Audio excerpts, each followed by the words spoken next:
રાજ્યમાં પ્રાથમિક શાળાના બાળકોને જોખમી રીતે વાહન કરાવવામાં આવતા હોવાના કિસ્સાઓ અનેકવાર પ્રકાશમાં આવે છે. અનેક વખત અઘટિત ઘટનાઓ પણ બની છે. ત્યારે આવી જ એક ઘટના બનાસકાંઠા જિલ્લાથી સામે આવી છે, જ્યાં બનાસકાંઠા જિલ્લાના બાબર ખાતે ટેમ્પામાં સ્કૂલના વિદ્યાર્થીઓને ઘેટા બકરાની જેમ ભરવામાં આવ્યા હોવાનો વિડીયો વાયરલ થયો છે.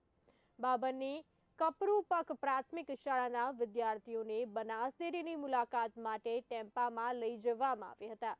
જોકે આશરે 30થી વધુ વિદ્યાર્થીઓને ઘેટા બકરાની જેમ ખીચોખીચ ટેમ્પામાં ભરવામાં આવ્યા હતા, જેનો વિડીયો વાયરલ થતા શિક્ષકોની ગંભીર બેદરકારી સામે આવી રહી છે. આ બાળકોની સાથે ટેમ્પામાં શિક્ષકો પણ સવાર હતા. ત્યારે કોઈ મોટી દુર્ઘટના સર્જાય તો જવાબદાર કોણ તે સહિતના પ્રશ્નો ઉઠી રહ્યા છે.